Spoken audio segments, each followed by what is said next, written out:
So over the last 3 years, I've spoken to over 1,000 e-commerce brand owners, audited over 200 Klaviyo accounts, and worked with over 100 of those e-commerce brands. And I keep seeing the same mistakes, which are costing brands anywhere from $10,000 to $100,000 per month in sales again and again and again and again. Now, I've also generated over $40 million in email marketing revenue for these businesses. So I can spot these mistakes pretty quickly and easily. So in this video, I'm gonna break down the mistakes that I see most frequently, and I'm gonna show you how to diagnose it yourself in the next 10 minutes so that you could solve it and stop leaving hundreds of thousands of dollars of sales on the table every single month. So to start us off, the first problem we're gonna talk about is having a pop-up that is not optimized for mobile. Now, for every audit, I always start off with the pop-up because it is the most important part of any email strategy. You need people's emails to send them email marketing. And you can diagnose if your pop-up is optimized for mobile or not by doing this. Go into Klaviyo, click on sign up forms, click onto your pop-up, and then go to edit form, and your pop-up is gonna show up here. And this normally looks good inside of Klaviyo. Like when you're looking at this, this looks like a decent pop-up. But what you need to do is actually click the mobile button and see what it looks like on mobile. And so many times I see a pop-up that actually looks like this, where there's a picture on the left and also a pop-up on the right. Now this isn't ideal because on a phone screen, if I actually zoom out here, this is very hard to read. The text is a little bit smaller than it should be. There's an image on the left, which actually makes it hard to, click on this button and fill in your information. So the simple thing to fix here is just to make this pop up so it's just this right side, and that shows up more easily on a mobile. Now that's the first mistake. For the second mistake, it's having an email flow with only one email inside. And this is specifically for flows like the abandoned cart flow or otherwise. So if we go into Klaviyo and we just click on the abandoned cart flow that this brand has set up, we can see that they've only got one email which they're sending to people that abandon cart. That's a big mistake because if you think about your customer journey, someone has seen your ads, they've clicked onto your website, they've clicked add to cart, and they've gone to the final stage of purchase, and they're only getting one email to follow up. Now, it's really important in the abandoned cart flow, at the minimum, you have at least 3 emails. I'd recommend even having more.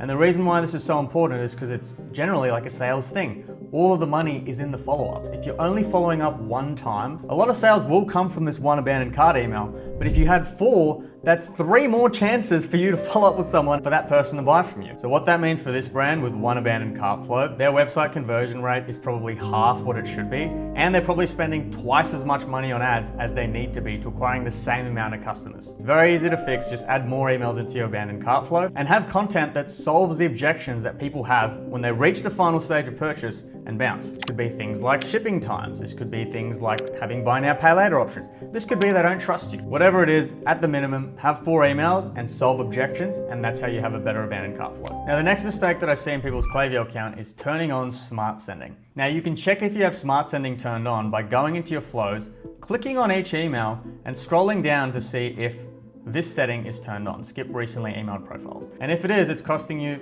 thousands of dollars. Now what smart sending is that it stops you from sending emails to someone that has recently received an email from you. And on the surface level, this seems like something that's good. You don't want to annoy your audience. But if you think about the people that are actually in your email flows, these are the people with the highest amount of buying intent, and they're the most likely to actually convert from an email that you send. So yes, sending to these people will be a bit more annoying. However, the payoff is significantly greater. It's almost worth that we are taking that risk of annoying people because you might lose a few sales if you annoy people, but you're gonna lose a few hundred sales if you're not annoying enough.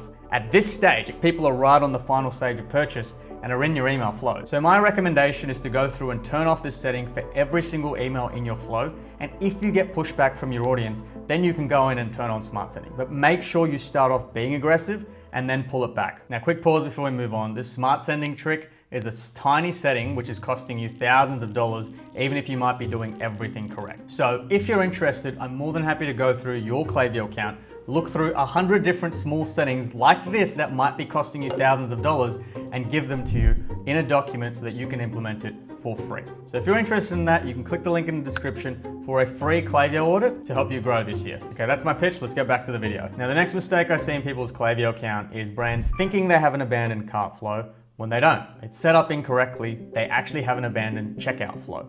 And I'll show you the difference between them. Now, first off, you can diagnose this problem by going into Klaviyo, looking at your flows and seeing the metric that it says under your abandoned cart flow. If it says checkout started, you do not have an abandoned cart flow, you have a checkout flow. Now let's say I'm shopping online and I'm looking for clothes and I just see some clothes over here that are like, oh, this jumper looks cool. I go in, I add this to my bag. I pick a size, add this to my bag.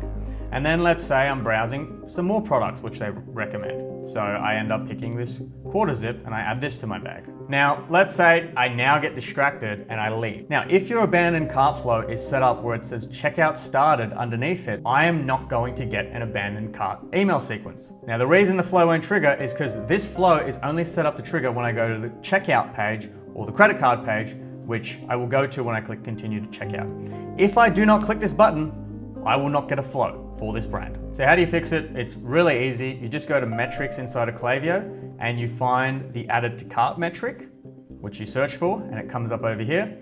And if this metric is triggering, that means that there are people adding to cart, and you can just set up your abandoned cart flow so that it triggers when someone adds to cart. All you need to do is duplicate your current abandoned cart flow and set it to trigger when people add to cart, and then set an exclusion for this flow so it doesn't send for people that also go to the checkout page so they don't get two flows. Now the next mistake I'm going to cover is sending an email to your full list of email subscribers instead of sending to an engaged segment. Now I see this problem all the time, and the reason for it is because when you send an email to a full list of subscribers, it will in general make more money than if you send it to a smaller segment of engaged subscribers. And the reason for that is more people you send emails to, the more revenue you're going to make. Straightforward. Now the reason we don't send to everyone all the time though is because it hurts your email deliverability. And the reason for that is because you have a vast range of people on your database. You have people that have just signed up and are very interested in your brand, and you have people that signed up 3 years ago and totally forgot how they got there and don't even want to receive emails from you anymore. So the way that we should be sending emails is sending more to people that are more interested and less to people that are less interested. And if we have a big sale or if we have a big new product launch, then we can send it to everyone to let people know. But we should do that infrequently, like once a month or less. Most of our campaigns should go to our Engage 90 Days segment. Now this is an example of a brand that sends all of their emails to their global subscribers list or their full list of email subscribers.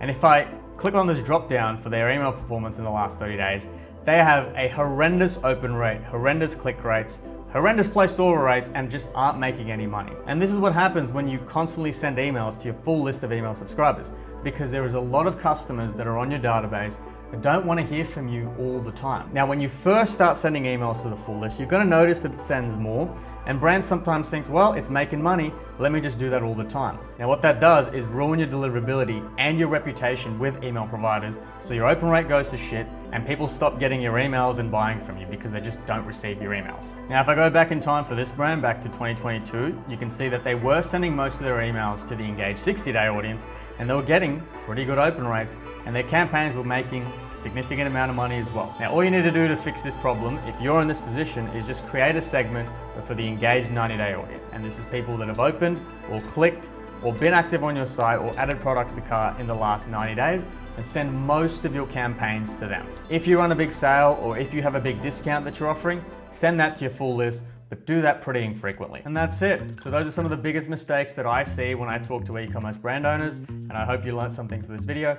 If you run an e-commerce brand and you can't be bothered doing this, I'm more than happy to do a free personalized Klaviyo audit for you, where we check over 100 different things inside of your email marketing strategy to make sure you're squeezing every drop of juice out of your email strategy without ruining your deliverability or annoying your audience. You can click the link in the description to get your free audit, and if not, I'll see you in the next video.